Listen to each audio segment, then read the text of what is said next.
get Trump back on track. Again, was very, very excited at the beginning of Donald Trump's term. I voted for him twice. Was it my first choice? Made this perfectly clear. I was a Rand Paul guy first time around, and I was a DeSantis guy next time around. Didn't turn out that way. Again, got two choices. I made my choice. First comes in, I like the direction. I like Doge. I thought that was fantastic. Well, that pretty much went nowhere. Nowhere fast, fallout, Elon's gone. Then we went to Bizarro World. Bizarro world when it comes to tariffs, and we've discussed those at length. Shutting the border down, great job. Right now, if you take a look at the polling numbers here in this country, and 6 out of 10 Americans fault the president for financial struggles. 8 out of 10 are continuing to worry about the impact of tariffs, but we'll talk about that a little bit later. This one issue could be a game changer. Game changer. I don't know if, again, based upon, the various different donors that the president has and the connections, whether or not he'd be able to pull this off. This has been a topic we have been discussing for some time here on the program. I'm going to share with you some statistics here. And this is mind blowing. I'm going to go back. We'll go back to 1950. I'll go by every 10 years. 1950 was 54% of 30-year-olds in the country were married and homeowners. 1960, it was 55%. We'll go to the year I was born, 1971. How about that? It was, again, 50%. Now we are sub 15%. 15% of 30-year-olds who are both married and homeowners. Let's take a look at these numbers. House prices outpaced income growth over the past 40 years. Again, we'll go back to 1985. Again, median price home, around $88,000, 3.6 times median income. Now we're at $445,000, 5.3 times median income. Now there's other aspects of this as well. You see the price of homes go up. What else goes up? Property taxes go up. Again, it's another cost. Your insurance cost goes up for that home. That home becomes a bigger bill. And again, I've made this point perfectly clear. All right? And again, I dare anyone to debate me on this. Again, sometimes you get financial advisors that'll shoot me notes and whatnot. They'll listen to the show. Well, you gotta consider the home as an asset. No, I don't. No. It's a bill. It's a bill. Okay? It's not something you hold in a portfolio and gives off income. It is a constant source of work. You have to constantly pour money into it. So stop. Okay? It's a wonderful thing to have. I love my home. Kids, I'm an empty nester now. I love it when the kids come home. I love it. I love, relaxing around my home. I love having people over, but it is a bill. It's a bill, but it's a necessity. So we take it out of that equation. How much better would the economy be if people thought like this?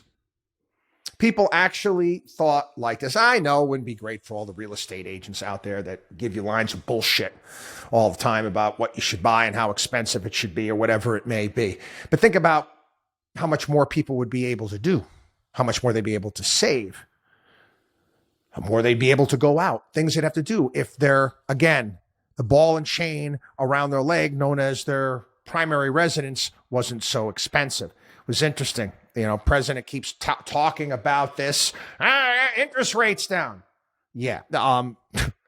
If if interest rates went to mortgage rates went to zero, you still have major markets here in this country where homes would still be unaffordable. President can fix this. I don't know if he wants to.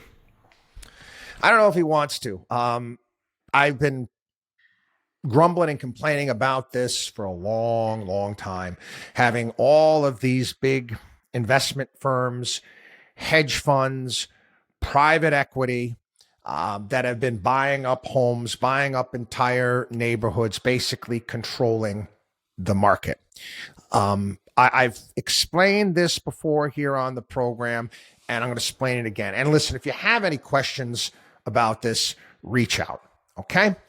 Private equity, hedge funds, you have to understand how they make money. Okay. They make money. Again, they're a hedge fund. They're a private equity firm. They hold various different assets in their portfolio. Many of these assets, again, they have accounting firms. You know, who pays the accounting firms? They pay their own accounting firms, sometimes having to put valuations on these pieces of property that they hold in a portfolio. Now, you may be bought in to the private equity firm. You may have bought into that hedge fund. You have to pay a percentage of the assets that you have with them. And it's pretty expensive. It's 2.5% and oftentimes higher. And then also you have to pay a percentage of whatever that fund yields. Now, I'm watching this in real time. Right in front of me here in the state of Florida, where I've, multi-family apartment buildings, units that are, many of them half empty.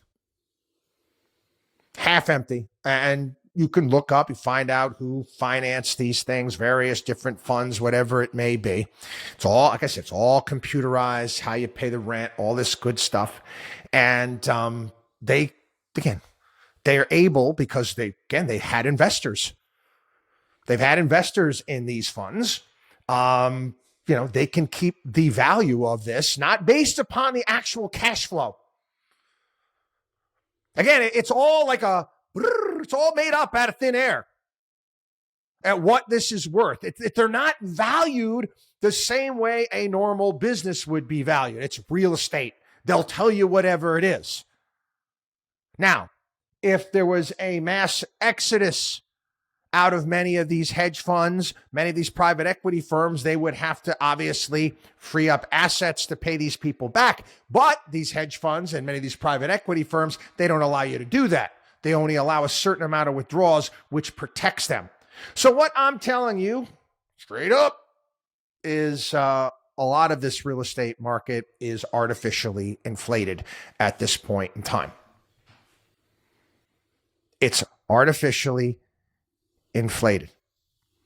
There needs to be a major correction. It was funny.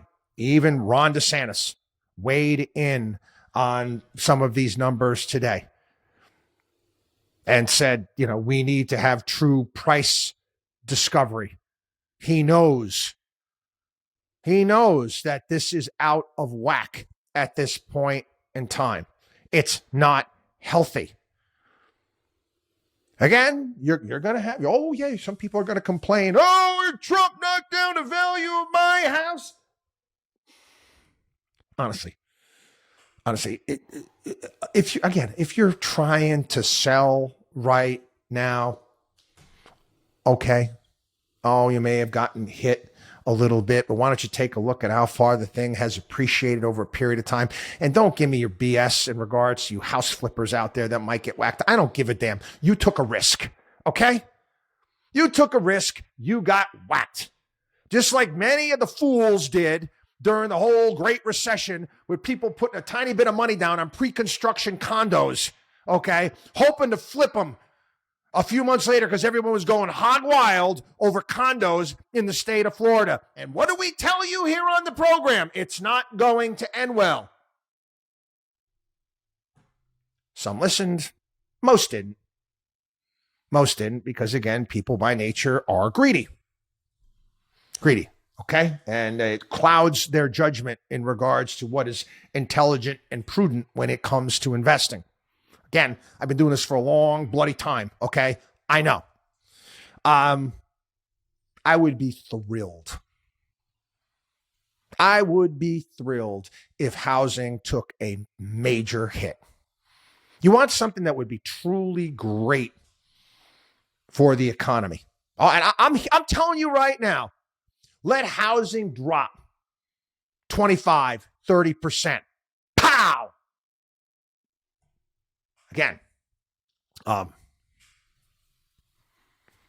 going to bother me. Why? I live in my house. I live in my house. If the value of my home, and I just moved in under a year ago, am I going to feel like a fool if my value of my house drops by 30%? No. I don't care. You know, it's fascinating to me. You buy a car. Again, another necessity. You buy an automobile. You drive it off the damn lot. The thing depreciates by over freaking 10%. Right off the bat, sometimes more. What do I care? I'm not going anywhere. My house didn't shrink in size by 30%. In fact, guess what? Oh, I might have to call up the property appraiser here in the city of Tampa and say, hey, Bob, that appraisal you gave, no, that's way the hell off. Okay. I'm paying less in property taxes. And God willing, DeSantis gets rid of those here in the state of Florida. It's not a bad thing. It's not a bad thing. The biggest bunch of crap in regards to this country. Homes used to appreciate. This is prior to everything going gonzo, okay? And now it's gone gonzo again, okay? At basically the rate of inflation. Now, what's different? And how is this good for the American people? Here you go. Trump wants to get his buttocks back on track. Deal with this. You can deal with this via regulations, okay? You can deal with this via the tax code. You can do it via tax code. All of the loopholes and crap that people have with properties that they haven't rented out and what they're able to deduct. Oh, this could be dealt with, but quick. Flood the market with inventory. Crush the prices. Let them reset to what people can afford. Will you piss some people off? Yeah, you will. But is it the right thing to do? Absolutely. Watchdog on wallstreet.com.